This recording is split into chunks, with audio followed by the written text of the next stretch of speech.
Yeah. Okay. This one is for all the girls. Ooh, oh, ooh, oh, ooh, yeah. Need you like I never need a girl. I need you, my lady. Yeah. Yes, boo, I really love you. Yes, I really need you. Nali écoutez-moi. Bëgg naa la min bi de it ma. Nga toog sama wet ma feel la. Damay mel ni ku ñu dugal aljana. Nga wandole shana ma eyes. Na mo nekk kwati na fulungana. Man ak yow li ñuy dundu du fi yem. Dañuy bët ay frontière di dem, oh no. Lu ne noon yi di ko jéem, but we don't give a damn about them. Ma doon sa John Seck, ka doon sama Jagger, but not like Chris Brown and Rihanna. Me and you is for life. I will never let you down now. I love you like I never love a girl. I need you like I never need a girl. I cannot live without you, baby. Forever you will be my lady. I love you like I never love a girl. I need you like I never need a girl. I cannot live without you, baby. Forever you will be my lady. Yeah. You will be my lady. My baby, you will be my lady. Yeah. Okay. This one is for all the girls, yo. Edmo. With my man Stefan. Listen. Yo. Bëgg naa la benn, bëgg naa la ñaar, ñett ba ñeent, moo tax ma toog di xaar. Li tax may dund ak yow du sa taar, sa xol wane na yoon bi ñu war a jaar. Jàppal ni yow laa bëgg, yaa ma jaral wekki naaj bi ngir am ker bu sedd, waaw. Yaa ma dofloo, baby girl man, yaa ma dofloo. You drive me crazy, my boo. Yes, I do love you. Oh, no, no, no. Man, yeah, I'm a doflo. Baby girl, man, yeah, I'm a doflo. Ma doon sa John Seck, ga doon sama Jagger, but not like Chris Brown and Rihanna. Me and you, it's for life. I will never let you down now. I love you like I never love a girl. I need you like I never need a girl. I cannot live without you, baby. Forever you will be my lady. I love you like I never love a girl. I need you like I never need a girl. I cannot live without you, baby. Forever you will be my lady. Yeah. You will be my lady. Ooh, oh, oh, oh. Low, low, yo. Nobody wanna see us together. You and I is forever. Telephone every night ngay nelaw. Ñu bokk benn gént saxi laaf di naaw. Kon baby kaay ma dee la. Duma la cokotaan kaay ma dee la. Please baby kaay ma dee la. Yow la love te fi jóge forever man I bëgg you. Bëgg you xale bi le man I sopp you. Sopp you gune gi le man am dof for you. Dof for you. La lay làkk nii xale bi daf ma dof lo yow. Yeah. Ça c'est clair xale bi def la doflu carrément. moo tax xaw ma sax lu may wax. moo tax nga ne ko a bëgg you. ak lan ak bëgg you ak lan. I sopp you. I sopp you. And I'm dof for you. I'm dof for you. Non mais li moo tax xale jigéen ñi bëgg ko Edmo Flow lii rek moo tax xale jigéen ñi bëgg ko les gens t'adorent tu sais ça. Machallah. Parce que surtout les femmes hein, Ah ouais. adorent samay waay Edmo nag, Flow samay waay, quoi évidemment. parce que Edmo Flow dafa xam sensibilité xale jigéen ñi. Ah mais c'est ça, hein, tu sais, Mhm. il faut savoir aimer, Mhm. voilà, et savoir transmettre l'amour. L'amour. Voilà. En tout cas, toi, tu transmets bien l'amour. Il transmet très bien l'amour. Edmo Flow, l'actualité de Edmo Flow. Il a fêté son anniversaire il y a quelques jours Mhm. au Five. Ouais, tu sais, Edmo, il a beaucoup d'anniversaires. tu Ouais, vois. ouais, Maintenant, beaucoup. à chaque fois qu'il fait un show, on dit que c'est son anniversaire. D'anniversaire. Et moi, après, je dis ouais. Après, c'est comme ça que je reçois beaucoup de cadeaux, et c'est cool. Et c'est cool. Alors, c'était l'anniversaire carrément de naissance. Non, en fait, c'était pas vraiment l'anniversaire. L'anniversaire de naissance, Ouais, c'était moi, je suis né le 26 mars. mars, voilà. Voilà. Maintenant, après, à chaque fois, des fois, Novembre, ils croient que c'est décembre. Des fois, ils décembre. croient que c'est Ouais, octobre. définitivement, décembre, octobre. Ouais, voilà. Moi, une période bob non la gën a joué au fait. Donc du coup, ils disent que C'est son anniversaire. Uh-huh. Donc, Fancy, c'est bon, ñoo lay jox anniversaire. Voilà. Mais après tu prends hein, tranquille. Ouais, tranquillement. Voilà. Et, Et les puis- cadeaux ils viennent. Amul problème. Non. Cadeau yi bu ñu ñëwee rek tu gères. Amul yaakalaate. On va parler de la musique, Edmond. Mhm. Il a- Donc musicalement parlant, actuellement je suis plus live Mhm. avec Ice Crew. Je travaille avec eux. Et là, on est vraiment en mode tournée un peu partout dans les boîtes Mhm. et dans les restos, cafés, dans les hôtels. Mhm. On joue un peu partout en fait. Maintenant, là, on programme pas mal de dates Mhm. et voilà. D'accord. On se lance. Pourquoi le choix du live, Parce que Edmond? parce que le live, c'est la vérité. C'est la vérité. C'est vrai que le live, c'est la vérité. C'est la vérité, c'est pas C'est ce qui montre carrément le talent Voilà. de l'artiste.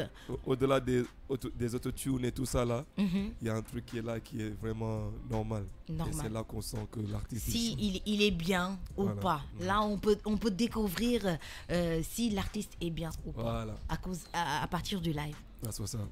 Qu'est-ce que tu as découvert quand tu as commencé à faire du live?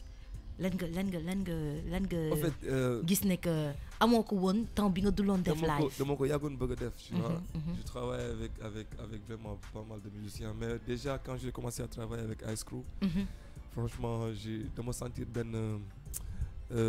comment je vais dire ça, stabilité musicale. Mhm. Et vraiment, eux, ils m'amènent vraiment vers plusieurs univers et moi, je me retrouve dans ce qu'ils font. Mhm. Donc, eux aussi, ils aiment ce que je fais. Mhm. Et là, on se croise. Et c'est ça, en fait, c'est le partage. D'accord. Et il y a le musicien, et il y a l'artiste et ses musiciens. Mhm. Et quand ils jouent, vraiment, tu sens qu'il y a vraiment... Complicité. Voilà. Mhm. Et là, on partage vraiment des moments agréables sur scène. Et rien à dire, machallah. Rien à dire. Mhm. Le public adore le Mais live. ils aiment de Ils ouf. adorent. Et je vous dis une chose. Mhm. ñi nga xamante ne si ñëwaguñu live au Edmo, Mhm. le live de Edmo, il y a pas photo, quoi. Mhm. Parce que nous, ce qu'on fait, c'est quoi? C'est qu'on t'amène dans plusieurs univers, dans un seul son. Effectivement, c'est ce que je voulais te demander. Voilà. C'est ce que je voulais te demander. Est-ce que Edmond joue seulement ses chansons ou bien Edmond essaye de toucher à tout? On touche à tout. Edmo, il a tout le temps fait ça, en fait. Mhm. Et moi, dans le live, il y a du malach, il y a du R&B, il y a Il y a du zouk. ouais, du zouk. Il y a du du tout. Il y a du tout. Mhm. Voilà. Et on joue ça et c'est nice. C'est nice, tout est cool. Machallah. Edmond a fait beaucoup de featuring avec Aïda Sok, avec John Sek, avec qui encore? Il y en a tellement. Il y en a Mao beaucoup. Sidibé. Je suis, avec, je suis voilà. et bon, pour ceux qui ne savaient pas, je le confirme aujourd'hui, je suis l'artiste qui a le plus de featuring. Mhm. Moi, avant d'être connu, j'avais à mon effectif quelque chose comme 35-40 featuring. Featuring. Avant d'être connu. Avant d'être connu Voilà. comme ça au Sénégal. Voilà. Et maintenant, Là, maintenant, je sais même plus. tu sais même plus. J'en fais Des tas. des tas. C'est des tas. Et c'est comme ça. Je me dis que la musique, c'est un partage. Mhm. Et quand je sens ce que l'artiste fait Mhm. et que lui aussi sent ce que je fais, là, c'est automatique. Et D'accord. on fait quelque chose ensemble. Moi, j'ai pas de blocage par rapport à ça. Mais il y a des artistes qui n'aiment pas faire le featuring. Je Moi, ne sais pas s'ils n'aiment pas faire des featuring ou bien pour eux, c'est pas leurs avantages, je comprends pas. Toi, qu'est-ce qui te plaît dans le featuring? Parce qu'on a vu pas mal de featuring avec John Sek. On se dit Edmo Flow avec John Sek. Comment est-ce possible? Pourquoi pas avec Youssou Ndour? Voilà, avec Youssou Ndour, avec je me dis voilà, idée bu fan la ko Edmo di jëlee. Ba di indi ay featuring dem ba di featuring ak John Sek. J'étais surprise, hein. J'ai pas peur de partager. Tu vois, parce que je me dis que surtout avec deux mondes différents, comme ça. Et de mon côté, moi le mbalax c'est une musique que j'aime. Les artistes mbalaxman, j'aime ce qu'ils font. Oui. Et après moi aussi j'aime jëlee nit fenn yóbbu ko fenn. Ok. Xam nga moom ma découvrir loo ko dara. moom tam mu découvrir loo ma dara. parce que man ma woy ak mbalaxman déjà. man ma yóbbu ko ci beneen registre. c'est parce que man maa ngi koy découvrir loo dara. et man aussi ma dem ci benn scène mbalaxman ma woy ak moom ci mbalax. man tamit damay nekk ci beneen univers et je me dis que c'est comme ça au fait. La musique il faut se surpasser, essayer d'aller vers li nga xamante ni si nekkuloon ci yow. Et c'est là que c'est intéressant en fait. On revient un peu en arrière. Waxal ma kii. Quand tu as sorti cette chanson, les gens ont adoré. Ouais. Et il y avait un peu ce style mbalax. Ouais. Et puis Edmo c'est un rappeur, on peut dire. Il fait R&B. Voilà, c'est un chanteur. Voilà, c'est un chanteur. Ouais. Il fait R&B. Donc ñu xam ko ci registre boobu. Mais bi nga génnee waxal ma kii. wax ko ni maa fi nekk. Les gens ont adoré. Mais après c'est l'avantage de vraiment aller vers d'autres styles parce que daf lay yóbbu yow sax ngay daf lay inspirer à faire vraiment autre chose en fait. Et quand en fait waxal ma kii c'est l'afrobeat sénégalais. Tu vois un peu? Oui. Parce que c'est différent de ce que par exemple les Nigériens ils font.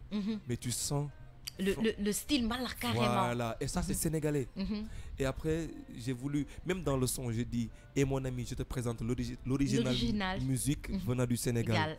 Tu vois? Oui. Donc c'est ça en fait, c'est une musique purement sénégalaise qu'on peut exporter. Voilà. Effectivement. Alors on va marquer une petite pause musicale. 14h passées de 39 minutes en live en direct sur King FM avec Edmo Flow. Nous allons découvrir la chanson en featuring avec John Sek.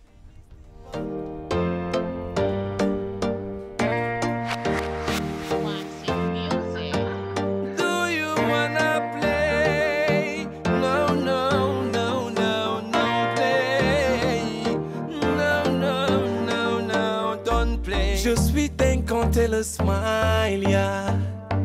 Elle a cette beauté qui m'enjaille. Sans elle, ma vie est une faille.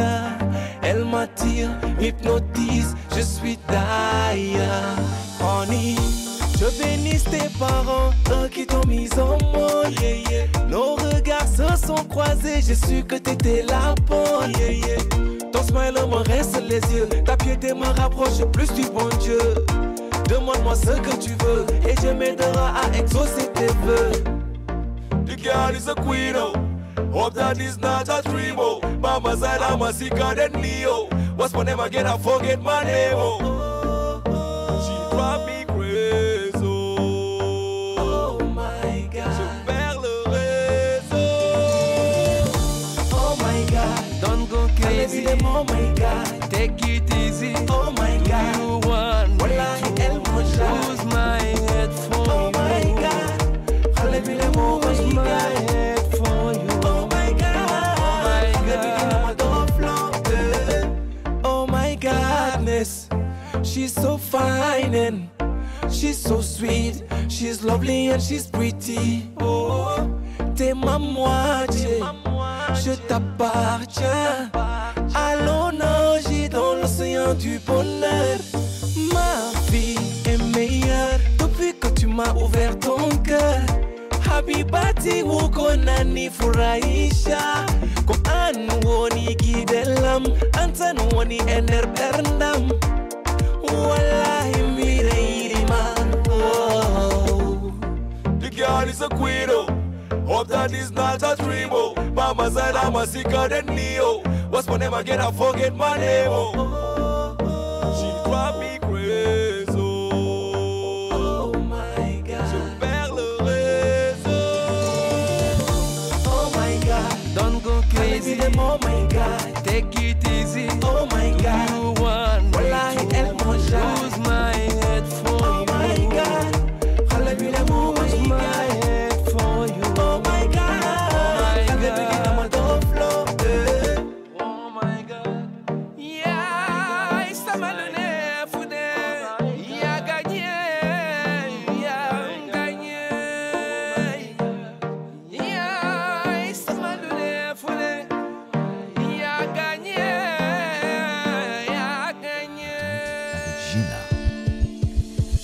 détente aujourd'hui, c'est pas avec Gela, c'est avec Edmo Flow. Alors Edmo toujours présent avec nous jusqu'à 15h30, on est ensemble. Dis-nous, on parlait tout à l'heure de cette featuring avec John Sek et c'est topissime. Machallah. C'est topissime. Machallah, et c'est nice, machallah. Et il a été flexible, hein. On était au studio parce que je participais dans son album. Et après, il a écouté le son, il m'a fait, ouais, son beat, nice. Ah. Mon fils, son beat, faut que moi saigne. Waaw, faut que moi saigne, faut que moi un petit grain de sel. Après, c'est comme ça que c'est venu, on a fait ça. Et les gens, ils ont kiffé. Et voilà, tu sens que c'est de l'afro. Et tu vois, le vieux, il est venu, il s'est senti vraiment à l'aise dessus. Et c'est parti, tranquille. C'est parti, tranquille. Des fans. Ils sont là connectés. Et Wilson qui dit Hello Gela Acoustic Session with Edmo Flow. Et Wilson, Sandrine Adel Ndour qui adore Edmo. Tout le temps, il me dit Kerok de mon kohar, Besson. Diglonalen, Besson, Nyoul. Je suis en fait là. Sans faute, il va être présent. Alors, on y go. En live toujours avec Edmo Flow. Ok. Lui servir. Départ ni Mama for Live. Yeah. Et après, c'est dédicace à toutes les mamans. Toutes les mamans. Yeah, man. Écoutez, à toutes les mamans. Hein. Yep. C'est pour vous. Let's go. Let's go. Mama for life.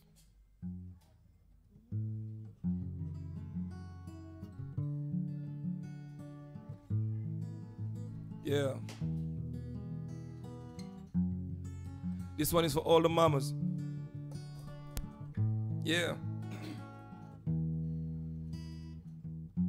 Mama, this one is for you. Today I'm gonna sing and you will know the truth. Hey. Mama, know that I love you. And I'm sorry for the pain I made on you. Hey. With you my life is so cool. You give me power and now I'm so good. Hey. You teach me more than a school. And I will give you everything that make you feel good. Hey, yai kor, yai fulo, yai kidulwere, yawor, te yai kor, man yai samatere, yai boy you are my mama, mama for life. You are my mama, mama for life. For life, my mama, mama for life. You are my mama, mama for life, hey. Lelo na kula, naishiba, nishi and love, coming from my mama. Elo na lila, now for bueno, panto 8 years, nalikuno, shale mi mona. Shale mi ufwa, mi shijue kama njo vile minta kufwa. Mina pika aksanti, yes I do. Mina kupenda mama, I do love you. Yai kor, yai fula, yai kidulwere. Yawor, te yai kor. Yai samatere, yai boy you are my mama, mama for life. My mama, mama for life, my mama, my mama for life. You are my mama, my mama for life. I say you are my mama, mama for life. You are my mama, mama for life, my mama. Mama for life, you are my mama, mama for life, I do love you.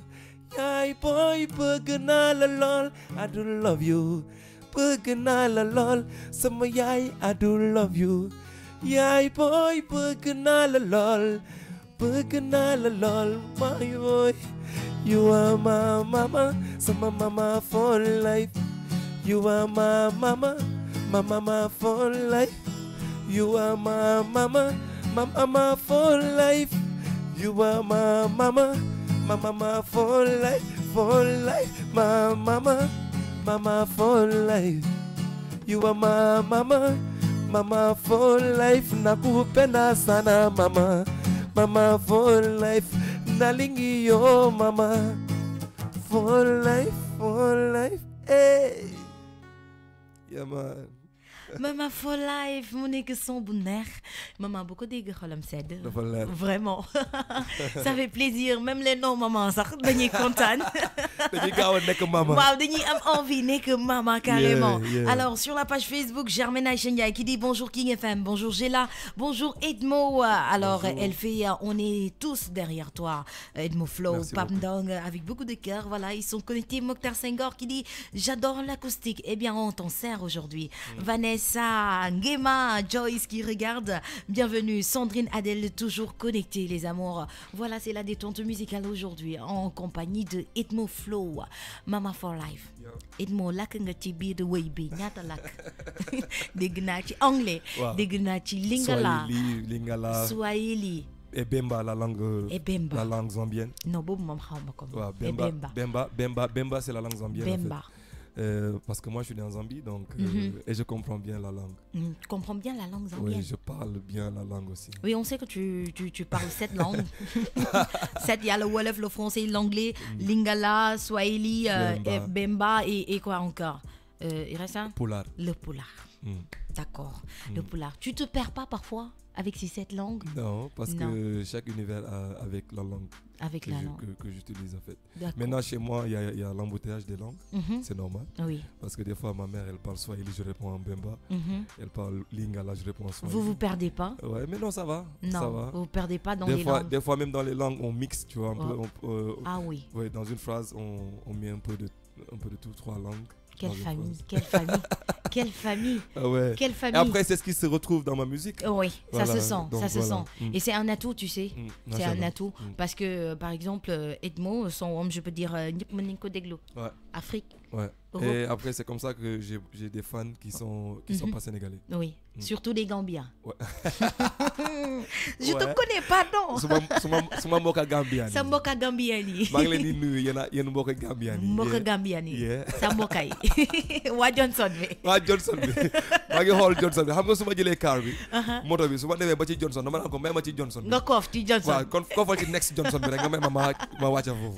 Alors on salue de passage les Gambiens de Dakar ak Gambiens yi nekk Gambie tamit ñu ngi leen di nuyu ñoom ñëpp. On a l'habitude de voir dans les concerts de Edmo Flow benn car bu jógee Gambie bu ñëw. Waaw non bëri naa fay fans nag franchement quoi et décembre war naa fa dem donc inchallah et nar na nekk lu doy waar soobee yàlla. Edmo, maintenant une question. Maintenant, ça fait combien d'années que tu es dans la musique? Carrément, en tant qu'artiste connu. Bon, officiellement, ça fait combien connu, de temps? on va dire, c'est depuis 2013. 2013, ouais. D'accord. Depuis 2013. Mais c'est mon premier produit, je l'ai sorti en 2011. Oui. Voilà. Mais de 2013 à 2018, ça fait combien d'années? Ça fait 5 oui, ça fait 5 ans. Ça fait 5 ans. Qu'est-ce que tu as remarqué dans la musique sénégalaise? Y a-t-il une évolution? Oui ou non? Ça évolue, mais de manière un peu... C'est lent. Ouais, c'est lent. C'est lent. C'est lent. Parce que bon, je suis un peu ce qui se passe dans la sous-région. Oui. Mais je me dis que c'est lent. Quand tu parles de la sous-région, tu parles par exemple de quel pays exactement? Je parle de la Côte d'Ivoire, le Cameroun. Je parle du Ghana. Je parle du Nigeria. Tu vois. Je parle du Mali, la Guinée. Tu vois. Ouais. Tu parles de ces pays-là. Je vais même pas loin, je parle de ces pays-là. Et après... C'est quoi la différence entre eux et nous? Non, eux, ils sont loin. Maintenant, après il y a quelque chose. Tu sais, moi, je me dis que en fait, chaque pays a ses réalités. Et la musique, par exemple, andul ak yenn blocage d'esprit. Musique andul ak yenn limites. Limite. Wow. Dis-nous les limites. Là, mon Sénégal, beau bataille. Non, il y a beaucoup de limites. Invité rek mu ne la dafa am dañu am retard, j'ai là. Dañu am retard, dañu nekk trop en arrière. Lan moy barrage bi? Il y a beaucoup de barrages. Déjà, je me dis une chose, la musique sénégalaise aujourd'hui, ceux qui ont les contacts, ils ont les contacts. Maintenant, il faut qu'ils essayent de comprendre qu'il y a une nouvelle génération qui a besoin de ces contacts pour aller beaucoup plus loin. Ça, c'est de 1. Quand ça veut dire que xol yi dañu xat. Non, lolu dafa nek, lolu waxatuñ ko. D'accord, on passe. OK, de 2. On va parler de quoi? On va parler de de la réalité. On va parler de, par exemple, une meuf qui est en bikini dans un clip. On dit que, voilà. C'est de la vulgarité. Voilà, après ça aussi, c'est un autre problème. D'accord. Parce que à l'œil nu, tu vas dans les plages, tu vois ça tranquille. Tranquillement. Okay. Mais quand ça sort dans les clips, on dit que y a un problème. C'est un grand problème. Voilà. D'accord. Ok. Après, troisièmement. Après, il y a quoi encore? Musicalement parlant, il faut qu'on arrête de parler que de rap et de mbalax. Parce qu'il y a beaucoup de musique. D'accord. Ok. Fii boo newul rappeur rek nee nga mbalax man. ñu teg nañu andi ay policiers de musique yu baax. Fashion police. teg leen ci télé ci rajo yi ku deful lu baax duñ ko teg. ku def lu baax ñu teg ko. Effectivement, parce que j'avais un artiste qui était là la dernière fois, il me dit j'ai là Sénégalais luñ ko servir mu jël médiocrité, c'est à eux de taper sur la table pour dire cette médiocrité là on n'en veut pas. Bugguñu ko. Voilà. Public bi ci boppam ñoo war a taxaw ne bugguñu musique bii parce que baaxul. duñu ko déglu. ok parce que mun na nekk. ñun aussi suñu public. dañoo war a reconnaître parce que tey lu neex ñëpp ko bëgg. dëgg la. par exemple tey dama lay jox exemple ci côté yëpp nag. ok ñun dañuy def ay musique yoo xamante ni si dafay nduroog ay ñoom Nicki Minaj ay ñoom Wizkid. ñoom dañuy déglu ñooñu. waaw ok. bu ñu gisee ñu ko def ci ñun dañ ko war a déglu. dëgg la. ok maintenant bu ñu gisee ay ñoom Nicki Minaj ak ñoom. Wizkid ñoom seen ay clip Davido sexy. ñoom dañ koy consommer. def ko seen téléphone di ko get. ñun tamit. nañ ko consommer quoi. waaw ok. faut pas dire que non Sénégal la mais Sénégal ok Sénégal. dëkk la. oui. dëkk bu am lépp la. dëkk bu am ay nit yu normal yu jullite. ak ay nit yu dëng. ay nit yu sexy comme ay nit yu yiw. ku ci nekk da ngay cons li nga bëgg a cons. mais il faut pas aussi que nit ñi di bëgg a diaboliser yenn affaires yi quoi. ku ci nekk am nga loo. on est au 21e siècle. ku ci nekk am na loo gëm. gëmal li nga gëm. bu fekkee ni bëggoo te léegi technologie dafa avancé. bu baax ku bëggul dara bësal cliquer benn clic mu avancé. je te jure. soxlawul wax ji di bëri. fais passe. voilà passe rek mu jàll.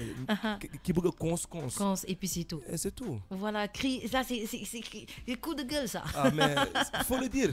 faut le dire Edmo Flow. man je me dis que loolu la quoi xam nga tey jii nii ci biir rajo ak télé yi. dafa am débat bu war a daw te dawul. gars yi dañoo war a wax ci li ñu war a wax. mais pas. xam nga s'attarder sur des détails. Non, man je suis pas dans ça. Tu n'es pas dans ça. Non. Alors on va revenir à la musique avec Edmo Flow. Qu'est-ce que tu vas nous servir après cette coup de gueule? Il y a un son qui s'appelle Yamadoy. Donc on va jouer ça. Yamadoy. Voilà. Oui, tout à l'heure j'ai fait play en t'attendant. Tout à l'heure on a écouté My Love, on a écouté Yamadoy, on a écouté aussi voilà Waxalma. Non, on n'a pas écouté Waxalma, on a écouté Lan Motar. Donc dañuy continuer rek en live avec Edmo. Yamadoy. Le mieux servir cette fois-ci. Let's go.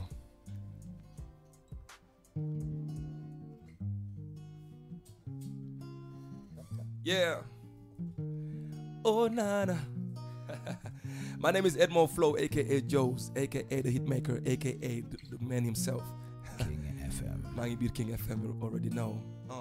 Avec Jella. Yeah. Gis la nga dem ma xalaat la nga dellu si ma xool la courant bi ne ma cas rek ma nopp la. Sometimes I ask myself if I can find someone like you. Sometimes ma laaj sama bopp ndax yàlla bind na keneen ku mel ni yow. Fay naa ki talamp fitna baby doo am coow. Mag yow ci sunu gaal ma doon jiitu réew mi dugal la ci di ko joow. I like that. Yes, I know that you like that. Téléphone ci lay ne jox ma mot de passe bi ma connecté. Wër loola àddina naaw ak yow ba septième ciel. My baby neexul ba neexul mais gis naa ni yaa ma doy. bëgguma la gis ngay jooy. My baby gis naa ni yaa ma doy. bëgguma la gis ngay jooy. bëgguma la gis ngay jooy. I love you and need you, my baby, I love you, I do, yeah. My sunshine, yow la mësa doon, Jaro Diamond. Hold my hand and let me take you so far away. The way you touching me drive me so crazy. Every night and day. So can you look alone ndax ñu mun jur ay baby. So nice and sweet. Hey, I like that. Yes, I know that you like that. Téléphone ci lay ne. Jox ma mot de passe bi ma connecté. Oh ay man soo may ray may lox. Oh ay neexul ba neexul mais gis naa ni yaa ma doy. Oh oh bëgguma la gis ngay jooy. My baby gis naa ni yaa ma doy. Oh oh oh oh bëgguma la gis ngay jooy. Bëgguma la gis ngay jooy. Gis naa ni yaa ma doy. Hey bëgguma la gis ngay jooy. Baby. Hey hey. Let's go. I say neexul ba neexul mais gis naa ni yaa ma doy. Gis naa ni yaa ma doy man.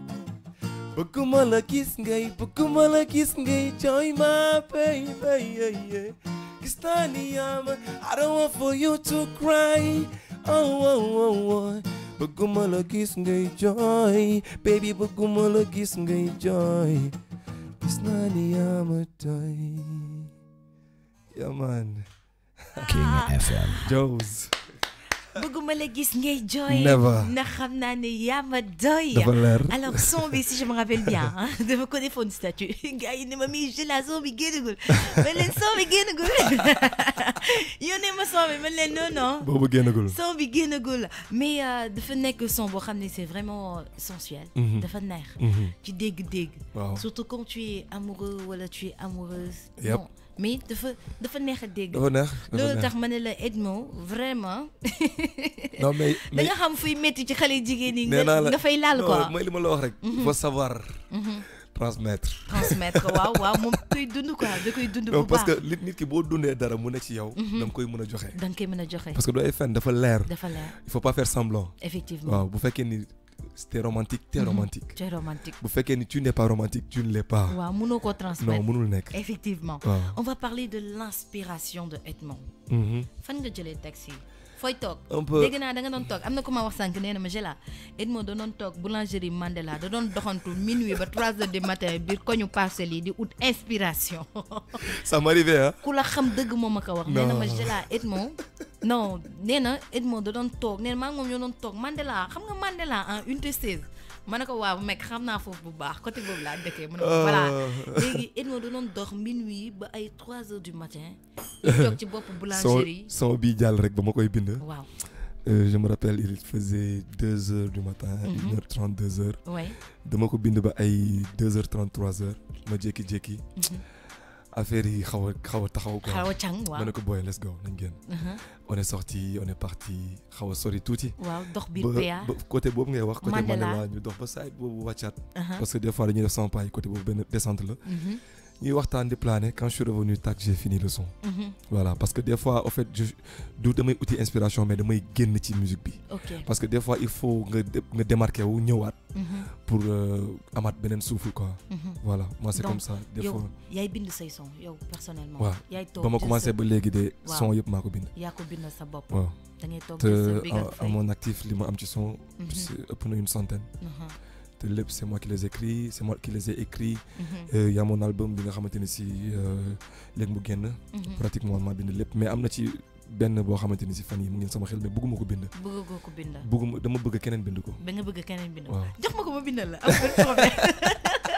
Ouais, pourquoi pas. Non, mais pourquoi tu veux que quelqu'un d'autre écrit cette chanson? Ouais, c'est comme ça. Parce que tu sais, même les Rihanna, et des fois, il faut sortir de soi. Il faut gabaay kenen. Dugg ci sa parce que xam nga lu kenn mën ñaara ko daax. Dëgg la. Waaw, bàyyil keneen mu andi li mu am ci xelam nga yokk ci sa mbir. Loolu tam am na solo. Et it yi gën a mag ci àdduna sax d'habitude noonu lay demee. Voilà, c'est pas l'artiste lui-même qui écrit. Ouais, voilà. Et man rëyuma rëy boobu wax bi nga xamante ne si keneen day bind ma koy rejeté. Man ku bind jox ma su fekkee ni c'est woyable nga woy ko. Mën naa ko sentir rek. Boo ko sentir rek mu dem. Alors on va marquer une petite pause. Il est 15h, passé de 4 minutes dans la dernière partie de la détente avec Gela, avec Edmo Flow. On va écouter. Waxal ma kee, ça te dit? Rafraîchir un peu les mémoires. Loolu nga gis yow. Wala ma dugal man tey damaa bëgg a woy lépp. Da nga bëgg a woy lépp. Kon ayca kon bàyyi la nga woy. Loolu laay def. Dama bëggoon nga noppalee ko tuuti. Waay yow rey ma dee. Live bi da nga bëgg rey sa bopp. Waay yow bu ma yërëm. Xoolal xotteekul. Musique et on y go. Cette fois-ci dañuy def benn medley. Waaw. Benn son dañuy commencer par benn son bu tudd Jigéen. Voilà. OK. Voilà. On va commencer par ça. Après ñu toppala ci. Waaw day ñëw. Après inspiration bi topp. waaw non de lii ñëw sax dinaa ko présenter ci biir. Aïcha ñu go. Let's go. Stéphane à la guitare. Ouais. Maman m'a dit. Yeah.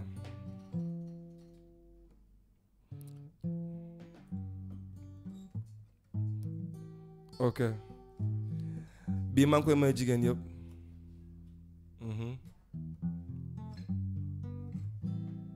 Yeah. This one is for all the women. Yeah. Okay.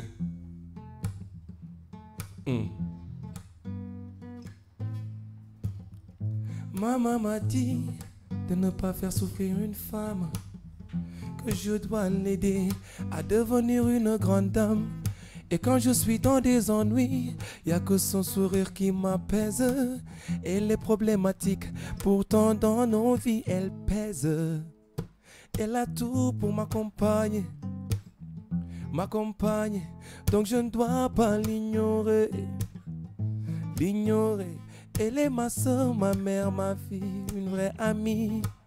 Elle a besoin de moi, donc je serai là pour elle. Jigéen dañ koy suturaal, jigéen dañ koy yërëm, jigéen dañ koy wormaal.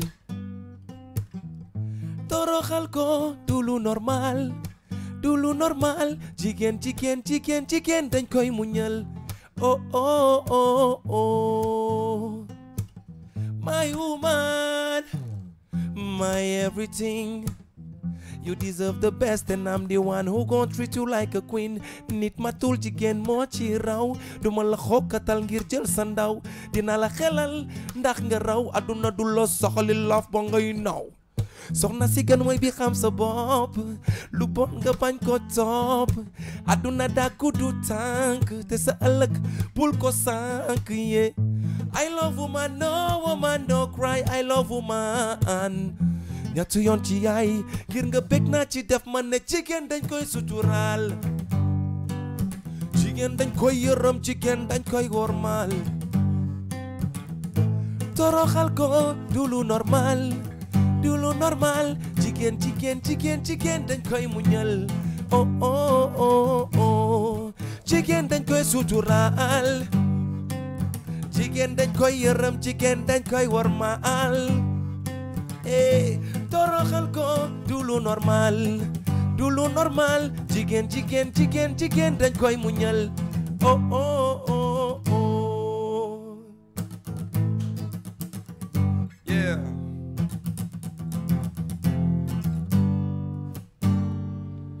King FM. Yeah. Okay. Maintenant bi beneen son la. Ok. bi moo tudd farata. Farata. waaw. Farata maanaam. farata maanaam ci mariage la quoi. ok def farata ci mariage. def farata ci mariage. waaw. alors Binet Goudiaby qui dit may naa sama bopp son bi. Aïssata qui dit Guidé Lam bu jaaree ñu kontaan.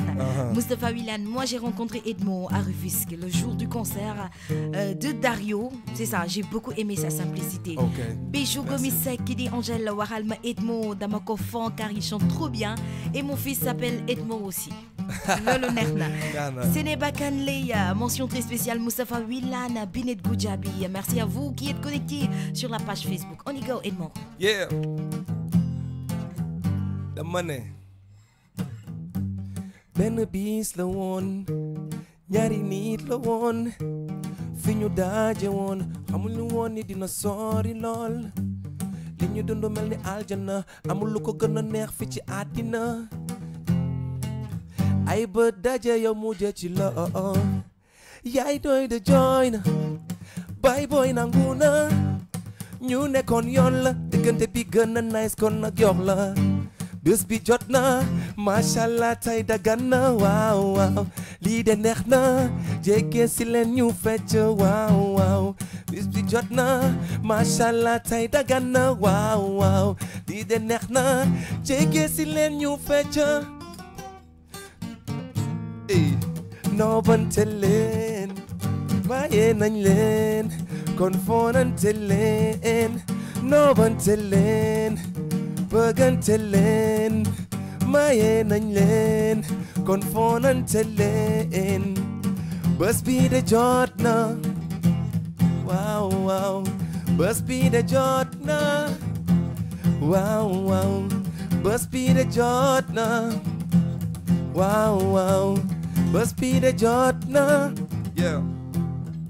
li ci des mooy ñaanal leen sëy bu barkeel wërsëg bi ànd ngeen dundu ba tàkkali leen sëy la yàlla bëgg mag ndaw góor ak jigéen ñëpp ko teewe lii moo di dëgg tey les nouveaux mariés ñoo aaye bés bi jot na mashallah tey dagan na waaw waaw lii de neex na jege si leen ñu fecc waaw waaw bés bi jot na mashallah tey dagan na waaw waaw lii de neex na jege si leen ñu fecc noobante leen bëggante leen maye nañ leen kon foonante leen noobante leen bëggante leen maye nañ leen kon foonante leen bés bi de jot na waaw waaw bés bi de jot na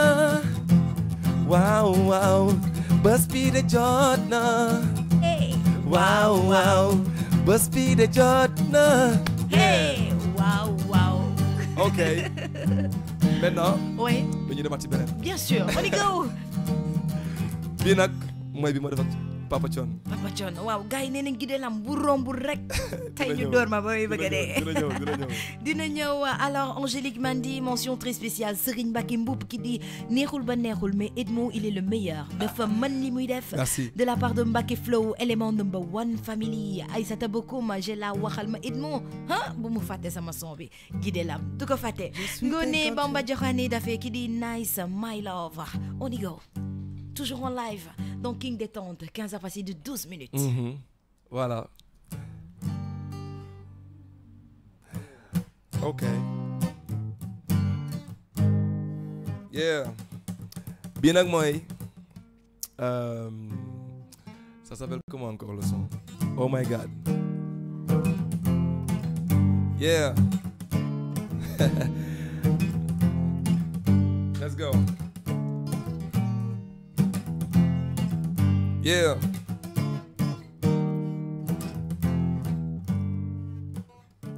Je suis dingue quand elle smile, yeah. Elle a cette beauté qui m'enjaille. Sans elle, ma vie est une faille. Elle m'attire, m'hypnotise, je suis die. Honey, Dieu bénisse tes parents, eux qui t'ont mis au monde. Nos regards se sont croisés, j'ai su que t'étais la bonne. Ton smile me rince les yeux, ta piété me rapproche plus du bon Dieu. Demande-moi ce que tu veux et Dieu m'aidera à exaucer tes vœux. The girl is a queen, oh. Hope that is not a dream, oh. By my side, I'm a seeker, the Neo.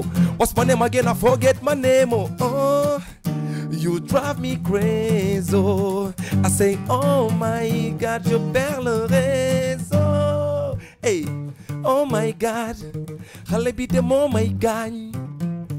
Oh my God, wallahi elle m'enjaille. Oh my God, xale bi de moo may gaañ. Oh my God, xale bi dina ma doon floor. Oh my godness, she's so fine and she's so sweet. She's lovely and she's pretty. Eh, eh, eh, t'es ma moitié, je t'appartiens. Allons nager dans l'océan du bonheur. Ma vie est meilleure depuis que tu m'as ouvert ton cœur. Habibati wuko nani furahisha. Ko anu woni gidelam, antanu woni ender berndam. Wallahi mbide yidima, oh oh oh. The girl is a queen, oh. Hope that is not a dream, oh. By my side I'm a seeker than Neo. What's my name again? I forget my name, oh. Oh, she drive me crazy, oh. Oh my God, je perds le réseau. Everybody say, oh my God, hey. Xale bi dem, oh my God, hey. Oh my God, say what? Xale bi dem, Oh my God, hey. Oh my God, xale bi dem, oh my God. oh my God. Xale bi dem, oh my God, hey. Et je rappelle que c'est Steph à la guitare. Stéphane à la guitare. From Ice Crew. Yes. Nongo Boubaï Karim qui me fait Sheila, toi dois lire ça ma commentaire. Moi lire ce commentaire yo. Alors Binet Goudiaby qui dit un peu de raga, ça fait du bien aussi. Salut King Edmo, Rekmo Fiman, c'est Idi Flow qui te fait beaucoup. Alors, un peu de quoi? Non, un peu de raga. Raga. Wow, raga. Dancehall. Raga dancehall. Edmo in the place. Do it now every time you feel it not your place. Gis nga fi ma gen na konde gis nga ni ma deme mangi biir King FM konde gis nga Manela. Edmo in the place, back in the place and you feel me. ADM on the boy, yo the young my feel me. Back in the place, back on your face. I cannot do it without you, bro. Let's go say, I'm the man who can do it every day and night and you gon' feel it, boy. My name is Edmo Flow, aka Joes, and I'm the best in this country. Hey, deg luli, ma jox la le. ADM on the back in the place. Kon yaa ngi know now. Jox naa la reggae, raga, go. Ça se passe sur King FM already know, 99.4. Hey. Oui, Edmo Flow en live dans la détente musicale, 15h passées de 16 minutes. Ready Flow. Nongo Bay qui dit man première dame mon may gagne. Tiens. Et Malambadji qui dit Djadjef Way Gila Pépé Talabal qui dit bonsoir, bienvenue à vous. Oh my God, les sons de Edmo mon may gagne. Nous dit Binet Goudiaby. Alors, Nena mom première dame moo koy rey. Première dame mooy ban? Première dame. Aha. Première dame mooy lan. Ah nee na man. Non def ne oh my première dame moo koy rey. moo may gaañ. moom mooy première dame moo koy gaañ. Ah première dame moo koy gaañ. Ok olof bi man boobu ci jàppalewul dafay daal di rek sur les commentaires en wolof mais amul benn problème. On a compris hein, ce première dame moo lay gaañ et puis ça se passe comme ça. C'est du lundi au jeudi de 14h à 15h30 dans la détente musicale avec Gela. Edmo Flow. dañuy souhaiter joyeux anniversaire ak ñëpp ñu judd ci jour bi man am naa ay dossier sax yu ma teg nii di la xaar boo paree nii ñoo daal di souhaiter joyeux anniversaire Chérif Gueye bu 26 unité 26 après ñu paree ci Chérif Gueye ñu jël Rosalie Coly kooku nag suñu jabar la jabaru André la André bu TFM nee na tey la sama anniversaire bu jabar dama bëgg mu ñëwaat ci kii bi nu mu tudd sax joyeux anniversaire bi non moom la ñuy def Papi Raymond bienvenue à toi Adji Abibatou Keita qui dit machallah toujours dans la détente musicale bu paree rek Edmo Flow ñu go daal di dem ci joyeux anniversaire waaw avant ñuy wax au revoir parce qu'il nous reste juste quelques minutes balaa ñuy wax gars yi ciao ciao. Ok, let's go. Joyeux anniversaire Chérif Gueye et Rosalie Coly. C'est l'heure de la pub. Ne bougez pas, c'est l'heure de la pub. Ne bougez pas, c'est l'heure de la pub. Ne bougez pas, c'est l'heure de la pub.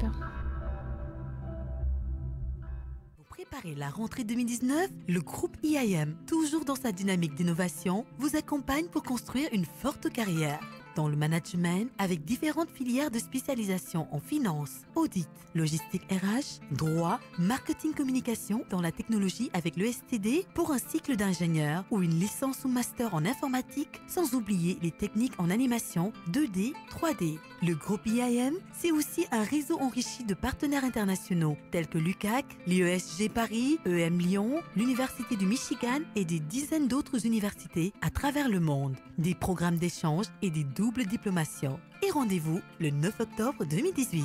Pour plus d'informations, 33 869 36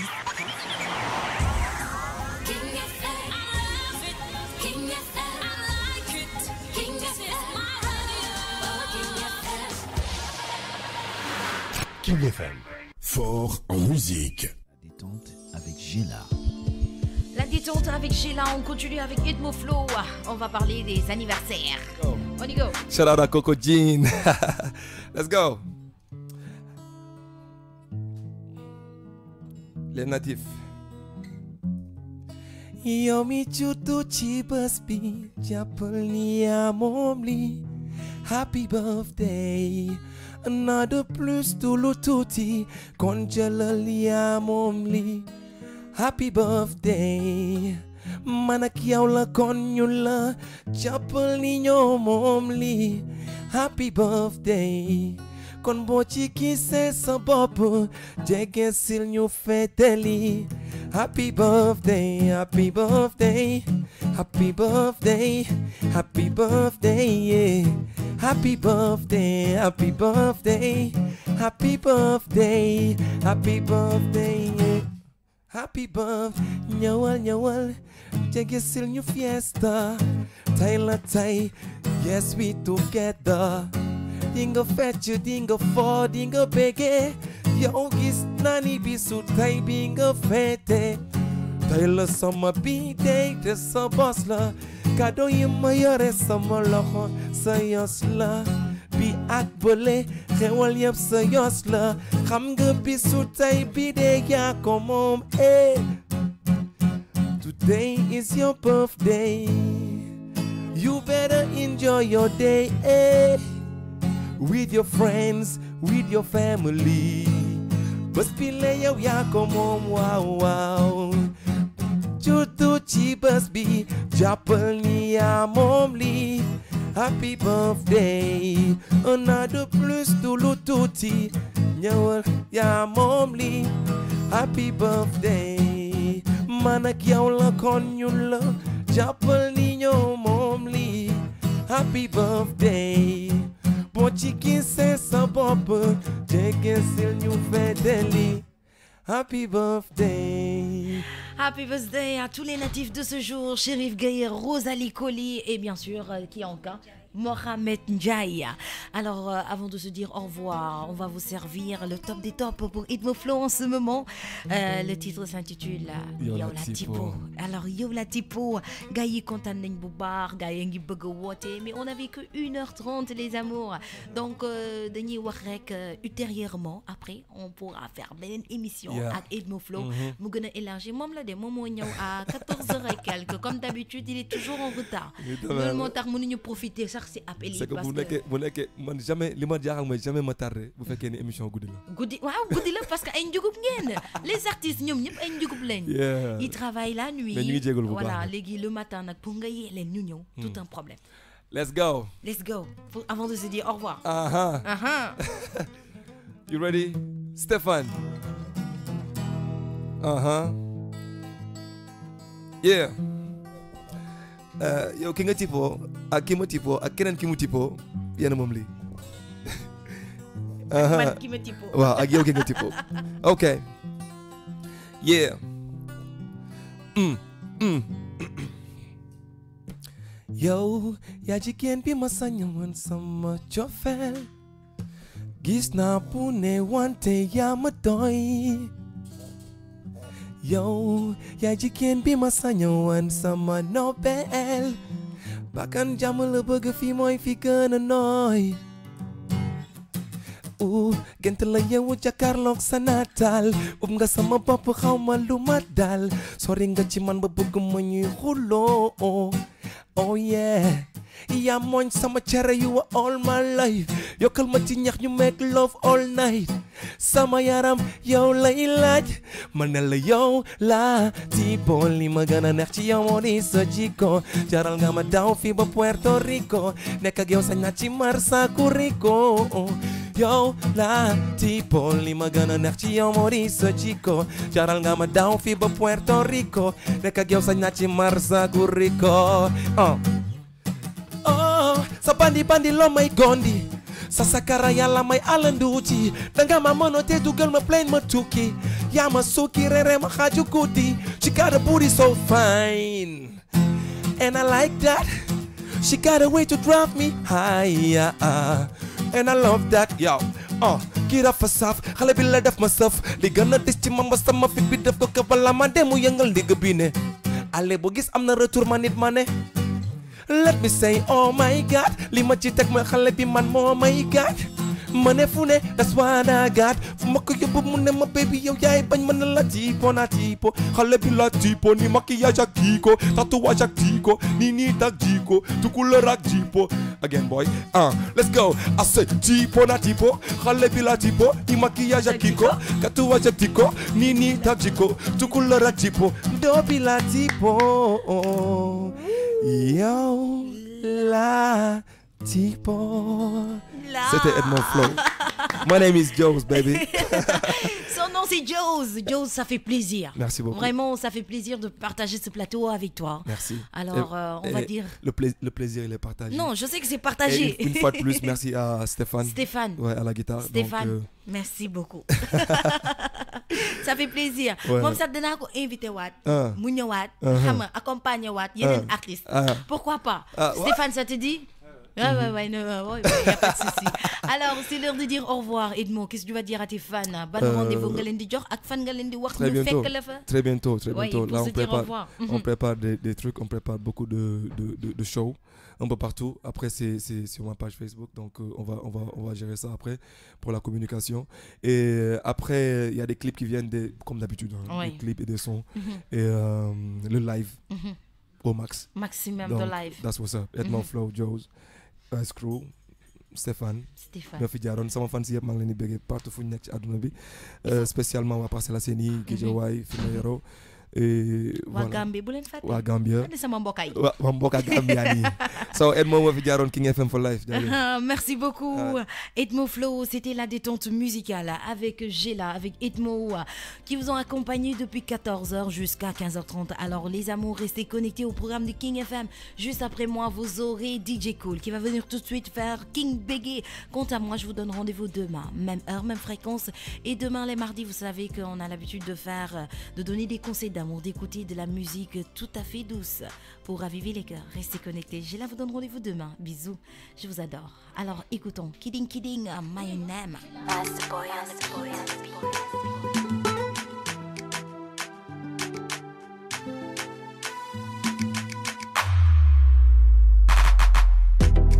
I've been trying to keep a straight face.